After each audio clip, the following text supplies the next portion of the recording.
Hi everyone. Thanks for joining the first session of the National Conference. We're going to do a quick pre-session, just an introduction to results for anyone who's interested in becoming a volunteer or thought that a bit of extra background information would help with the rest of the conference. Can see a few people just trickling in, but I'll start just because it's quite a short session. So just firstly, some Zoom etiquette. Please keep yourself on mute unless you want to ask a question later on. Naveed from Results is also going to be just keeping people on mute to stop interruptions as well. And yeah, just as a heads up, we're going to record this session probably to put on our YouTube channel later on. If you want to share anything on social media to do with the conference, you can tweet the hashtag Voices for Results, which maybe Naveed can put in the chat box, or tag us at Results UK. So I'll just introduce myself. My name's Della. I'm the campaigns coordinator for Results. So I support our network of grassroots volunteers and I've helped organise the conference. And I've been with Results for about 1.5 years now. So I can see some familiar faces that have joined, which is nice. Welcome. I'm also joined by Nicole, who is our group leader in Sheffield. Do you want to introduce yourself a little bit more, Nicole? Yeah, hi everyone, I'm Nicole, and like Della said, I'm Sheffield group leader. So I've been with Results for about 2 years now. I think I've been leader for about 1.5 years. Amazing, thank you, Nicole.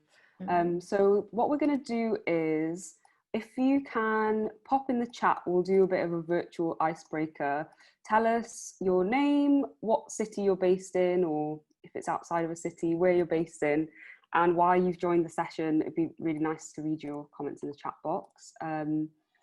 And I will start with a bit of a presentation about results. Then I'm going to hand over some questions to Nicole, and then we can wrap up with a bit of a Q&A at the end. So if you have questions, pop them in the chat box, and yeah, it'd be nice to hear a bit more about why you're interested in results as well. Fixed. So yes, we're a UK-based charity. We work to campaign on international development issues. So our mission is to end poverty. We have partner organisations in other countries as well. So the US, Canada, Japan, Australia, and we've got some results volunteers in Mexico and South Korea as well. So yeah, like I said, our vision is a world free from poverty, and we usually say by 2030 because that's the goal for the Sustainable Development Goals to end poverty. And one of the ways that we want to help end poverty is by creating the public and political will, or the appetite, I suppose, to end poverty by influencing policy change and making sure there's enough resources to do that. We also aim to empower people to exercise their own kind of appetite for change and their own participation in advocacy and political change. So we work on 3 main issues, which we see as the building blocks for ending poverty. The first big one is health. So we do a lot of work on improving access to healthcare via fighting preventable diseases and nutrition as well. We also work on education, so ensuring that no matter where you live, you have access to a quality education, which is free. And we have worked a lot more on this in the past, on economic opportunity. So one of the ways we did that was through microfinance and climate risk insurance. Not working so much on that at the moment, but we hope to again in future. So as an organisation, we're kind of split into our policy, parliamentary and grassroots advocacy. For anyone who is not sure what advocacy means, we see it as speaking out on an issue that you are concerned about in order to influence others. I think influence is that key word. So a lot of the time we're trying to influence the UK government's decisions around ending poverty globally. So I feel like this is in the wrong order. I'll start with the grassroots level, seeing as most of you are volunteers or interested in becoming volunteers. So at the grassroots level, our network receives training, support, and hopefully inspiration to help them influence political decisions that will bring about an end to poverty, which are being made here in the UK. Our parliamentary team in the office supports parliamentarians, so MPs and Lords, who are also passionate about our goal to end poverty. And at the policy level, we engage in top level policy discussions with civil servants. So at the moment, under our kind of health and education banners, we're working on improving access to global nutrition. We are working on the secondary impacts of COVID on other health issues. Also the effectiveness of UK aid, which is something that obviously affects our issues in turn. And we will be working a bit more on education this year as well. This is a screenshot from our website. So we put out a monthly campaign action. So these are the last 4 months you can see on those kind of topics. At the heart of our work is our grassroots campaigners. This is quite an out-of-date map. So we've got 12 groups around the country. I'm not sure that the little red things are in the right place. But from all the way up in Scotland to down on the south coast, we have a network of volunteers. So for people who are interested in joining us, you're probably wondering, what do campaigners actually do? So like I said, we put out monthly campaign action. So our groups meet to plan how they're going to take that action together. They also join our monthly conference calls, where you hear from an international development expert every month on the issue of our monthly campaign. Our groups do a lot of connecting up with others in their local area to try and increase the reach of our campaigns and inspire other people to get involved. And some of the ways that we hope to make an impact is by building up a relationship with our local MP. Nicole will talk a little bit more about this as well. We do some media work, so trying to amplify the reach of our campaigns via media, linking up with people locally, as I said, and also we try and create opportunities for the network to kind of directly do advocacy meetings with decision makers. So we've got a few meetings coming up next week as part of our advocacy week, which is a good example of that. So I'm going to stop there, and I'm going to ask Nicole to share with us some of her experience and expertise as a grassroots volunteer. And then, yeah, if you have any questions, pop them in the chat and we'll get to them at the end of the session. So yeah, I will start with, what does a typical month look like for you, Nicole, in the Sheffield group? Yeah, so kind of like you mentioned, it'd probably start off with the monthly call where we'd kind of get some information by an expert on a different action and issue. Then after that, I'd usually get in touch with the group. So we've got a WhatsApp group in Sheffield, and we just speak whether, try and organise when we kind of can meet maybe, or if the group's busy and want to take the action by themselves, we organise that. Then probably pre-lockdown, we used to meet after the call, and this could be at like a coffee shop or at the Students' Union in Sheffield, where we'd kind of take the action together. Sometimes I'd do certain sessions with group members, maybe if they were new, you know, like kind of letter writing sessions. Yeah, so yeah, then we take the action and wait for the next monthly call. Cool, thanks, Nicole. So I mentioned a little bit about that we try and build relationships with our local MP. How's that going for your group? Do you want to maybe explain a little bit about what that looks like? Yeah, so at the minute, I've got quite a few new members that have joined the Sheffield group. So what I'm trying to do as well, because I've changed MPs, so I used to live in Doncaster, is we're trying to set up a group meeting with Paul Blomfield in Sheffield, which has been quite difficult at the minute because of lockdown. and he's not taking any or holding any surgeries, I think, unless they're quite serious.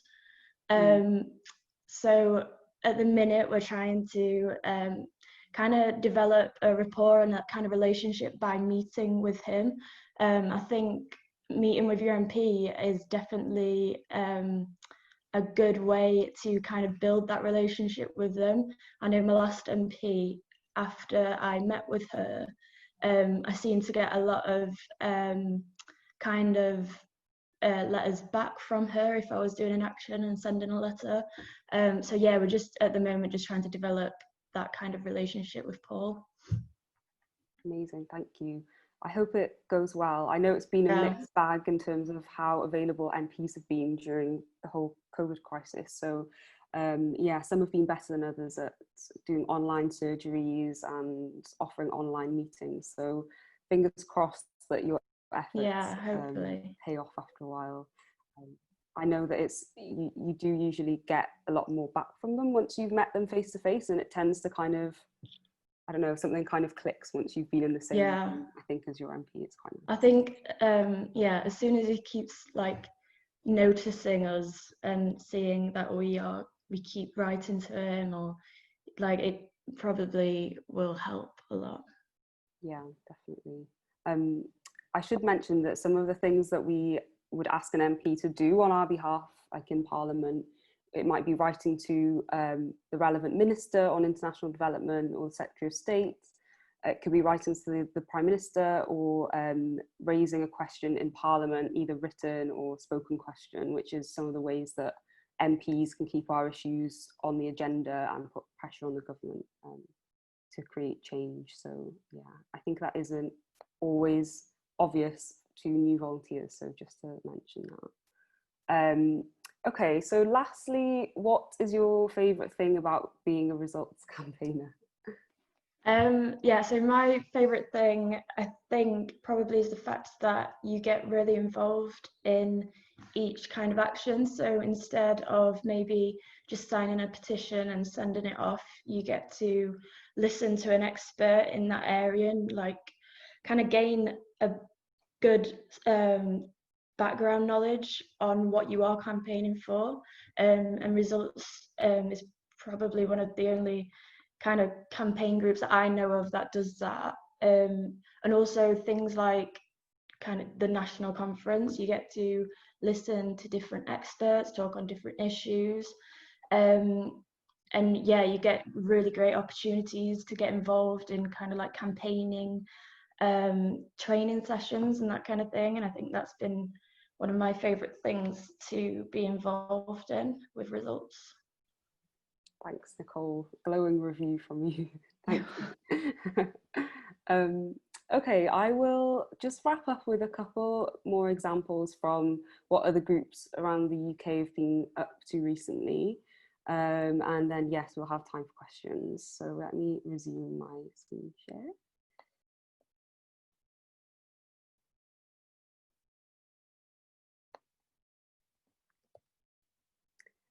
So yeah, I'll just quickly run through these. This is a screenshot from an event that our group in Brighton recently did. They took part in a local online festival called the COVIDarity Festival, and they put on a really amazing talk on how COVID was affecting health systems in developing countries. And they did a really good job of explaining like what advocacy is and how you can get involved locally. And they got a few new members out of that. So that's one of the kind of examples of working locally.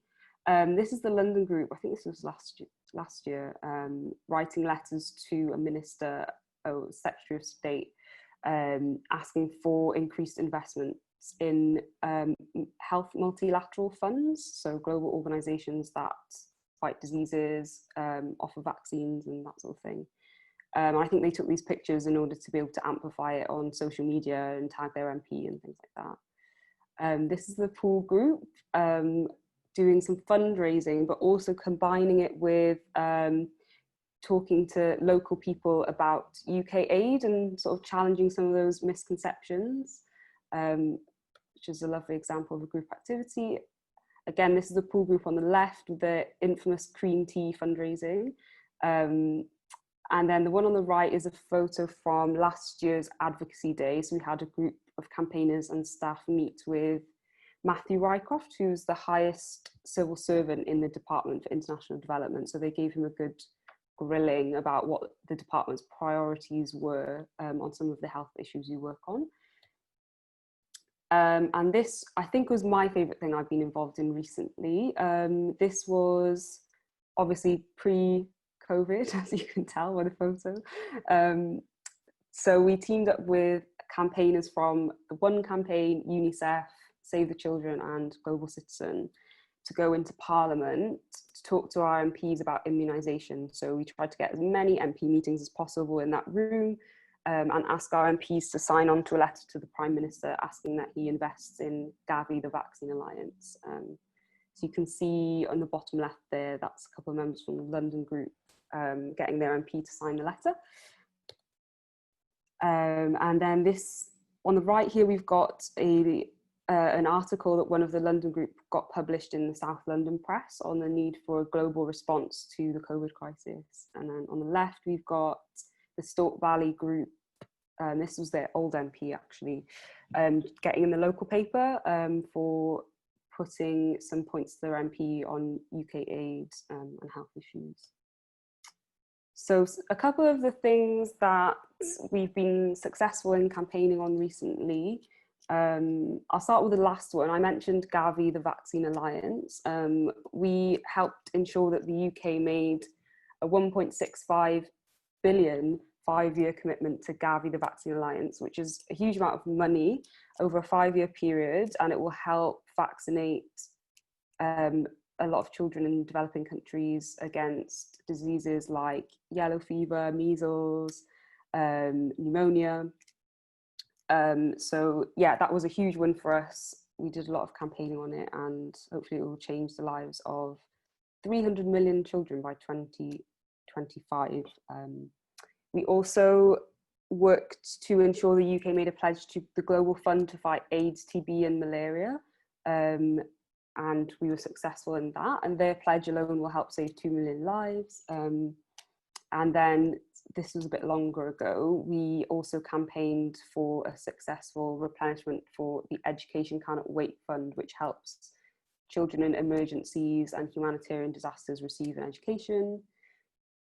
Also, for anyone who doesn't know, we have a commitment in the UK to spend 0.7% of our national income on overseas aid, which is actually protected by law. So this was back before my time, but we campaigned on ensuring that 0.7% was enshrined into law, which hopefully will help protect the UK's leadership on aid and development in future. I put this slide in to preempt maybe some questions that we might get, which is like, what can I get involved with next? I will put links to these in the chat box. I mentioned the advocacy meetings. It's a really good opportunity to get involved in your first meeting if you haven't done that sort of thing before. We've got our next monthly conference call on the 6th of October. Also join our mailing list if you haven't already, and I'll put the link in the chat box. And you can email me if you haven't yet been connected up with a local group and you'd like to be. So yes, I will post these links in the chat box. Have we got any questions in the chat, Naveed, or shall we throw it open to the floor? No, we've no questions in the chat at the moment. Okay. Does anyone want to unmute themselves and ask anything else about either results as an organisation, what campaigners do? You can ask questions to Nicole as well if you want to know something specifically about the Sheffield group or generally about the network. We are open to hear it. Pete Lima here, Stork Valley. Hi, Pete. Hi. Yes, we can hear you. I missed the earlier bit, I think, where people were talking about what was good about results. Have I missed a section? So I asked Nicole what her favourite thing about volunteering with results is, or campaigning with results. But you sound like you want to chip in and say something as well, Pete. So go ahead if you'd like to. Well, yeah, I just want to say that having worked with previous advocacy groups, I find that Results is superb at support, and it really does back me up and help me do what I want to do about ending global hunger. So just well done to staff, and brilliant organisation, and your predecessors too, who got us here. That's all I want to say. Thank you, Pete. I swear Pete isn't a plant. I didn't prearrange that little intervention, but thank you for your lovely comments. Yeah, thanks a lot. Does anybody else have anything they want to say or ask? I've just put those links in the chat box. Oh, I can see a question from Nadine. COVID aside, what do we see as the key challenges for Results over the next 12 to 18, I'm guessing, months? So maybe I'll answer that one. And Naveed, if you have anything to add, you could chip in. Or Nicole. So one of the things that we've been working on is the merger between the Department for International Development and the Foreign and Commonwealth Office, which we've had a lot of reservations about because we see it as diluting the focus of the government doing work on poverty reduction and trying to align that too much with diplomacy and foreign policy. So that's one of the major challenges that we've been working on and that we foresee as kind of an ongoing battle. This month we have asked the network to campaign on what we want the future priorities for the department to be. So making sure that they are still focused on poverty reduction, improving healthcare, improving education, and reaching the world's most vulnerable people. So I think that's one of the major things. And that's also tied to the fact that the 0.7% bill that I mentioned is potentially under threat. It's hard to know at the moment.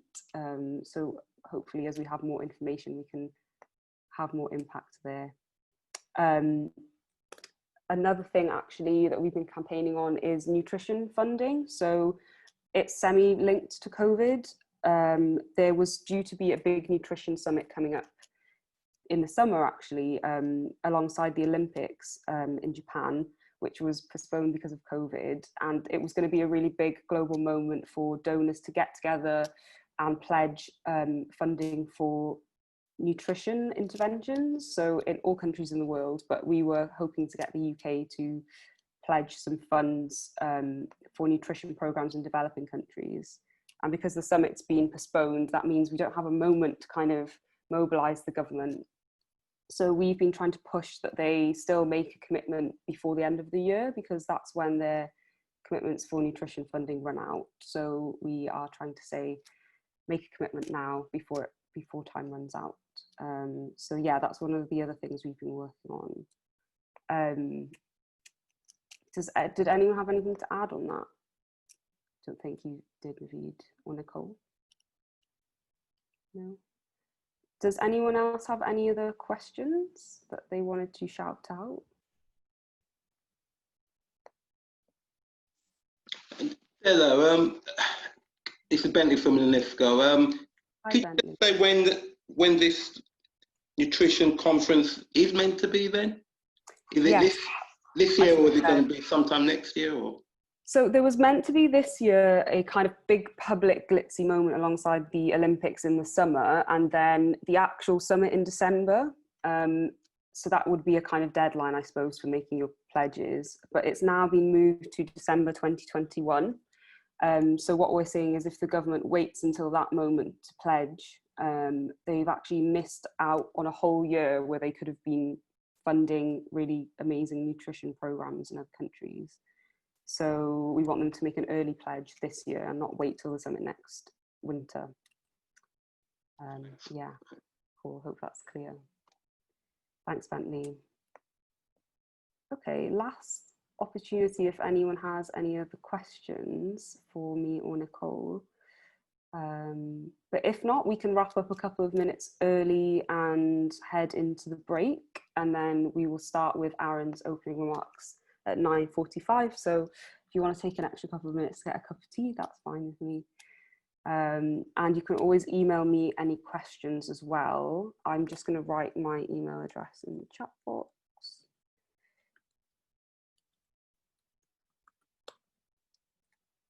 Hello. Okay, yes, hi.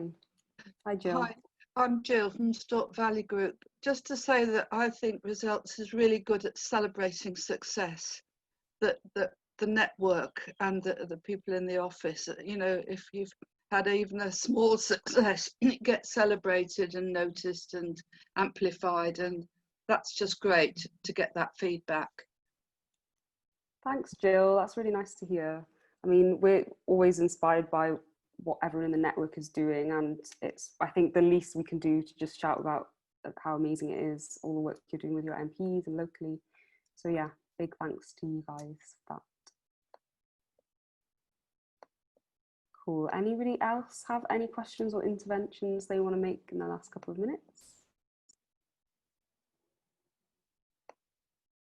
No, I can't see anyone unmuting themselves. So maybe we wrap up there, nice and on time, and I will see you at 9:45 for Aaron's opening remarks. So for the breaks, we're encouraging people to just switch your video off, go get a cup of tea, stretch your legs. But if people want to stay on the line, that's fine. We're not going to close Zoom. So yeah, take all the time you need. And I will see you then. Thanks, Nicole, for joining. And yeah, if anyone wants to be linked up with Nicole in Sheffield, just drop me an email and I will arrange that. Thank you. Thank you. Bye, everyone.